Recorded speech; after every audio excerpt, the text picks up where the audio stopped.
A member of the far-right militia, Boogaloo Bois, walks next to protesters demonstrating outside Charlotte Mecklenburg Police Department Metro Division 2, just outside of downtown Charlotte, North Carolina, on May 29, 2020.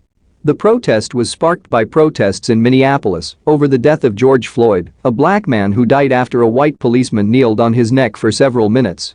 In Charlotte, CMPD Metro Division 2 was home to CMPD officer Wende Kerl, who shot and killed Danquirs Franklin outside of a Burger King on March 25, 2019.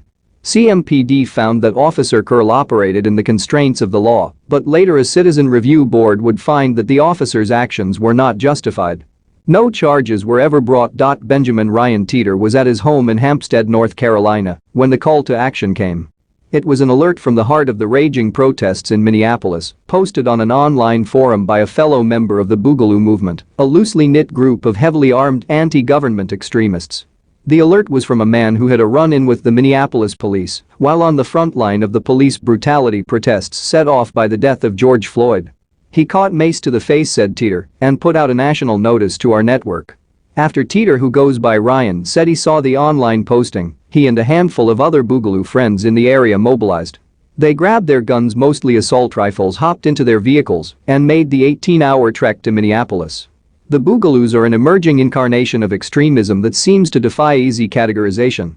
They are yet another confounding factor in the ongoing effort among local, state and federal officials to puzzle out the political sympathies of the agitators showing up to the mostly peaceful George Floyd rallies who have destroyed property, looted businesses, or in the case of the Boogaloos who descended on Minneapolis walked around the streets with assault rifles. Boogaloo members appear to hold conflicting ideological views, with some identifying as anarchists and others rejecting formal titles.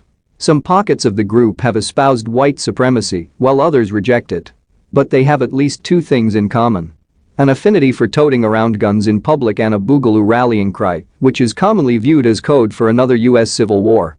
Megan Squire, a computer science professor at Elon University in North Carolina who monitors online extremism, said the movement started in obscure online platforms. It is now growing on mainstream platforms, and in this moment of protest, it is starting to move offline, she said. It resembles the militia movement that came before it, which has been well documented as a force for promoting violence. Teeter, in an interview with CNN, said he identifies as an anarchist. His mission in Minneapolis, he said, was to protect protesters from police abuse and white supremacists, whom he deplores. "If people are going to initiate deadly force against us, we need to be willing and able to initiate deadly force in return," Teeter, 22, said. Despite the presence of Teeter, and he said a dozen or so of his compatriots, federal, state and local officials have put forth little evidence so far to suggest widespread organization and mobilization by any one ideological group. A CNN review of the backgrounds of those arrested. Please subscribe my channel JHTV and click on bell icon for latest news. Thank you.